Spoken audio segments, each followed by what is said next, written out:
We want global peace. We want global peace. Global peace.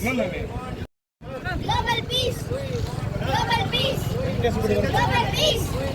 Global peace. Global peace.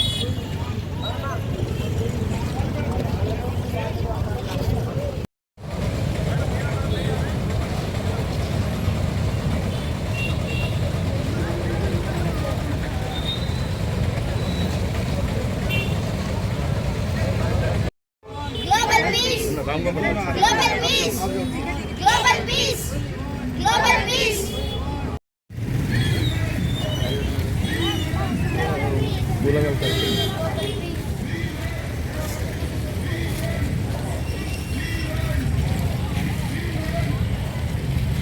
అందరికీ నమస్కారం. ఈరోజు United Schools organisation వారు ఏదైతే సంవత్సరానికి ఒకసారి జరుపుకునే ఇటువంటి సమ్మేళనాన్ని ఈరోజు పులివెందుల్లో గత 3 రోజుల నుంచి ఇక్కడ ఉన్నారు. వారు దేశంలో విభిన్న జాతులు సంస్కృతుల సమ్మేళనం ఇక్కడ కనిపిస్తుంది విద్యార్థుల్లో. కాబట్టి దేశంలో వివిధ ప్రాంతాల్లో ఉండే సంస్కృతి సంప్రదాయాలు ఇక్కడ కనిపిస్తున్నాయి. చాలా సంతోషం. ఈరోజు ప్రపంచ శాంతి కోసం వీరు ఇక్కడ పులివెందుల్లో విద్యార్థులు దేశం నలుమూల నుంచి వచ్చిన వివిధ రాష్ట్రాల నుంచి వచ్చిన విద్యార్థులు ఇక్కడ శాంతి ర్యాలీ నిర్వహించడం, అందులో పాల్గొనడాన్ని నేను చాలా గర్వంగా భావిస్తున్నాం. ఈరోజు ఏదైతే యునైటెడ్ స్కూల్స్ ఆర్గనైజేషన్స్ సంస్థ ఉందో దేశంలో ఉండే అన్ని స్కూల్స్ ను వీళ్ళు సమ్మిళితం చేస్తూ ఈరోజు వివిధ రాష్ట్రాల్లో ఉండే సాంప్రదాయాలు సంస్కృతులను ఇక్కడ అందరూ కలిసి పంచుకునే విధానం ఏదైతే ఉందో నిజంగా వారిని అభినందించాలి యునైటెడ్ స్కూల్స్ ఆర్గనైజేషన్ ను. అందులో ఈరోజు మన ప్రాంతానికి రావడం మనం గర్వంగా ఫీల్ కావాలి. ఈ కార్యక్రమం అందులో మన భానుప్రకాష్ గారు, అదేవిధంగా మేడం నీనా జైన్ గారు, అదేవిధంగా అనేక రాష్ట్రాల నుంచి వచ్చిన అందరికీ నేను ప్రత్యేకంగా ధన్యవాదాలు తెలియజేస్తున్నా. ఎందుకంటే పులివెందులకు ఈ అవకాశం ఇచ్చినందుకు. ఒకటి రాబోయే రోజుల్లో ఇంకా మనం పూర్తిగా దీంట్లో ఇన్వాల్వ్ కాలేకపోయినాము. ఒకటి పట్టణంలో ఉండే అందరూ, జిల్లాలో ఉండే అందరూ ఇన్వాల్వ్ కావాల్సిన ప్రోగ్రామ్ ఇది.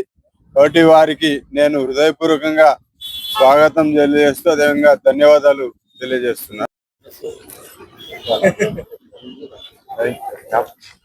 అందరికీ నమస్కారం. United Schools Organisation of India అని చెప్పి న్యూఢిల్లీలో గత 75 సంవత్సరాల కిందట ప్రారంభించినటువంటి ఒక ఎన్జిఓ ఆర్గనైజేషన్ దేశవ్యాప్తంగా దాదాపు 21,000 స్కూళ్లలో చిన్నారులో ఉన్నటువంటి సృజనాత్మకతను, చిన్నారులో ఉన్నటువంటి తార్కిక నైపుణ్యాలను, చిన్నారులో ఉన్నటువంటి నిగూఢీకృతమైనటువంటి అనేక నైపుణ్యాలు వెలికి తీసేటట్లుగా వాళ్ళలో ఉన్నటువంటి డ్రాయింగ్ స్కిల్స్, అప్లికేటివ్ స్కిల్స్, అలాగే వాళ్ళలో ఉన్నటువంటి తార్కిక నైపుణ్యం ఇవన్నీ కూడా పెంపొందిస్తూ వీటితో పాటు వివిధ రకాల పోటీ పరీక్షలను కూడా స్కూల్ లెవెల్లో 3వ తరగతి నుంచి 10వ తరగతి నిర్వహిస్తూ జాతీయ స్థాయిలో ప్రతి 2 సంవత్సరాలకు ఒకసారి జాతీయ స్థాయిలో ఆల్ ఇండియా చిల్డ్రన్ ఫెస్టివల్ నిర్వహిస్తూ దాదాపు 300 నుంచి 400 చిన్నారులు ప్రతిసారి పాల్గొంటారు. ఇప్పుడు కూడా దాదాపు 200 మంది దాకా పిల్లలు రావడం జరిగింది. ఈ ప్రధానమైనటువంటి పండుగ యొక్క ముఖ్య ఉద్దేశం ఏంటంటే పిల్లలు భారతదేశంలో భిన్నత్వంలో ఏకత్వం ఉంటుంది. ఇక్కడ కూడా ఈ 4 రోజుల పాటు యుఎస్ యొక్క ముఖ్యమైన లక్ష్యం ఏంటంటే చిన్నారులందరూ కూడా ఒకే వేదిక పైన వాళ్ళ ఆచారాలు, వాళ్ళ అలవాట్లు, వాళ్ళ భాష, వాళ్ళ పద్ధతులు అన్ని కూడా ఒకరినొకరు చూసి క్రమశిక్షణతో నేర్చుకుంటూ జాతికి ఉపయోగపడేటటువంటి ఒక మంచి చిన్నారులుగా తీర్చిదిద్దడమే యుఎస్ఓ యొక్క లక్ష్యము. యుఎస్ఓ కేవలము చిన్నారుల్లో చదువు ఒకటే కాదు, చిన్నారుల్లో సంపూర్ణ వ్యక్తిత్వ సమగ్ర వికాసాన్ని పెంపొందించడానికి చదువుతో పాటు నేటి పోటీ ప్రపంచంలో చిన్నారులు ఎలాంటి నైపుణ్యాలు అలవర్చుకోవాలి, ఎలాంటి జాతీయ భావాన్ని అలవాటు చేసుకోవాలనేది యుఎస్ యొక్క ముఖ్య లక్ష్యం. ఆ దిశగానే ఈ రోజు ప్రపంచ శాంతి కొరకు అన్ని రాష్ట్రాల నుంచి ఉన్నటువంటి చిన్నారులు వివిధ రకాల వేషధారణలో చిన్నారులు అందరూ కూడా ఈ ర్యాలీలో పాల్గొనడం జరిగింది. దీనికి ముఖ్యంగా సెక్రటరీ జనరల్ నీనా జైన్ గారు, అలాగే ఎమ్మెల్సీ రామ్గోపాల్ రెడ్డి గారు, భూమిరెడ్డి రామ్గోపాల్ రెడ్డి గారు, అలాగే మా గురువు శ్రీ శశిభూషణ్ రెడ్డి గారు, ఏపీ మార్కెట్ డైరెక్టర్, అలాగే officer spokes person of BJP, వీరందరి చొరవతో ఈ రోజు కార్యక్రమం దిగ్విజయంగా ముందు పోతోంది. తప్పనిసరిగా ఇలాంటి కార్యక్రమాలు పులివెందుల భవిష్యత్తులో మరిన్ని నిర్వహిస్తామని తెలియజేస్తున్నాము. Thank you very much.